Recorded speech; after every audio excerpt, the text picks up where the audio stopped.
En esta radioemisora presentamos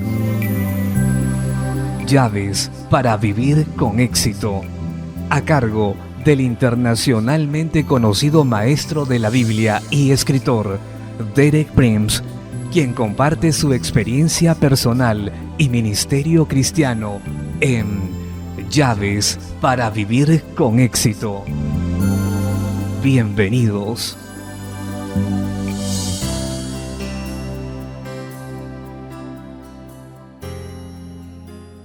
Llaves para vivir con éxito presentan Seguro en la elección de Dios 2, parte 3. Me alegro de estar nuevamente con usted para seguir estudiando nuestro tema inspirador de esta semana, Seguro en la elección de Dios. He estado explicando esa serie de charlas, las 7 etapas del plan de Dios, que deben darse en la vida de cada uno de nosotros. He hablado en mis charlas anteriores acerca de las primeras 4 etapas. Dios nos conoció desde antes, Él nos escogió, nos predestinó y luego nos llamó. De eso hablé ayer, el llamado de Dios. Expliqué cómo el eterno propósito de Dios emerge de la eternidad al tiempo e impacta nuestras vidas individualmente cuando nos confronta con su llamado. Cuando llegamos a este punto no tenemos que responder a las primeras 3 etapas porque son eternas, pero ahora tenemos que responder. Si lo hacemos positivamente, el resultado es la salvación. Esto lo dice Pablo en 2 Tesalonicenses 2, 13 y 14. Dios os ha escogido desde el principio para salvación, a lo cual, a la salvación, os llamó mediante vuestro evangelio. Así que responder al llamamiento de Dios nos introduce a la salvación. Y luego dice que una vez que éramos salvos, lo éramos para cumplir el llamamiento que Dios tenía desde la eternidad. Pablo dice en 2 Timoteo 1:9, Dios, quien nos salvó y llamó con llamamiento santo, no conforme a nuestras obras, sino según el propósito suyo y la gracia que nos fue dada en Cristo Jesús antes de los tiempos de los siglos. El plan de Dios emerge de la eternidad a nuestras vidas con su llamamiento. Una vez que respondemos afirmativamente, entramos en su salvación y ésta nos habilita para llevar a cabo nuestro llamamiento. Hoy quiero hablar acerca de lo que significa entrar en la salvación mediante la respuesta al llamamiento.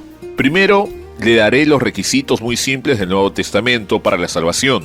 Pablo los menciona en un solo versículo en Romanos 10:9, que si confesares con tu boca que Jesús es el Señor y creyeres en tu corazón que Dios le levantó de los muertos, serás salvo. Solo hay 2 cosas que tienen que hacer. Primero, con su corazón, debe creer en el relato del Nuevo Testamento que Dios levantó a Jesús de los muertos. Pero eso no es suficiente. Para consentir con lo que Dios dice, tiene que someterse al señorío de Jesús en su vida. Tiene que confesar personalmente que Jesús es Señor. Así que los 2 juntos, creer en el corazón y confesar con la boca, hacen que entremos en la salvación. ¿Qué hace la salvación por usted? ¿De qué se salva? Déjeme sugerir por lo menos 4 cosas, todas relacionadas con el pecado.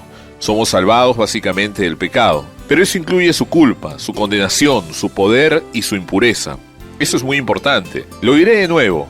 Nos salvamos del pecado, de su culpa, de su condenación, de su poder y de su impureza.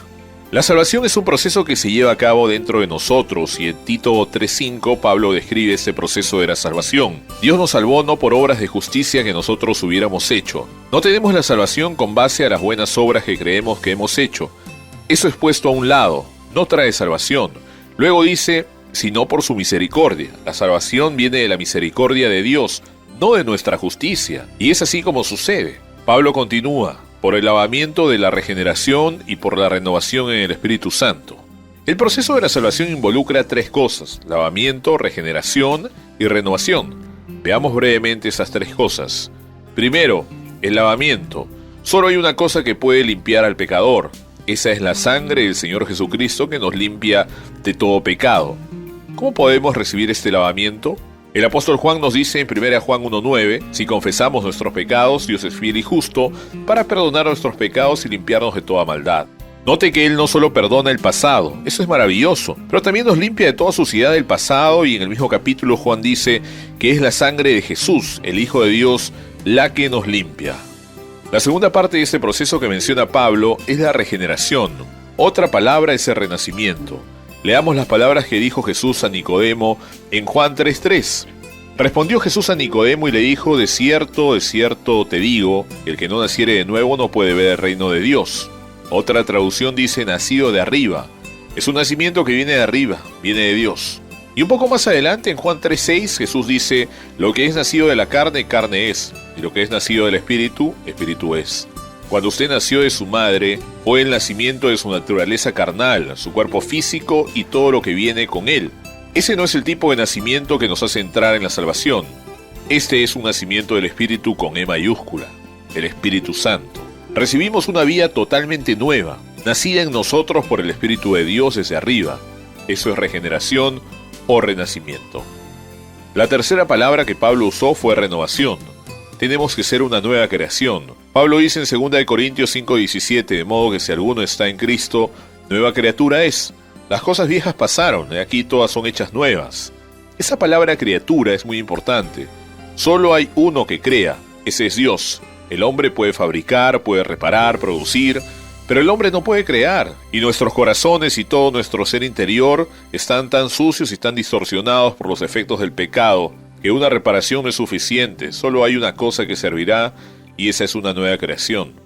En el Antiguo Testamento, en el Salmo 51, después de que David había caído en adulterio, había cometido asesinato, y cuando había sido confrontado con la horrible condición de su corazón, clamó en agonía a Dios: crea en mí, oh Dios, un corazón limpio. Él sabía que tenía que venir de Dios, ningún proceso humano podría llevar a cabo eso. Esos son los tres aspectos del proceso de salvación: es un lavamiento o una limpieza, es una regeneración o un renacimiento, y es una nueva creación. Dios hace algo que el hombre absolutamente no puede hacer, y todo esto por la misericordia de Dios, no por su justicia. No es por las obras de justicia que hemos hecho, eso no lo logra, tiene que venir de la misericordia soberana de Dios. La salvación es una transición decisiva en la vida de una persona, primero de la muerte a la vida. Jesús dijo en Juan 5:24, de cierto os digo que el que oye mi palabra y crea el que me envió tiene vida eterna, y no vendrá a condenación, mas ha pasado de muerte a vida. Esa transición de la muerte a la vida eterna es la salvación, y es una transición de la oscuridad a la luz. Pablo dice en Efesios 5:8, porque en otro tiempo erais tinieblas, mas ahora sois luz en el Señor.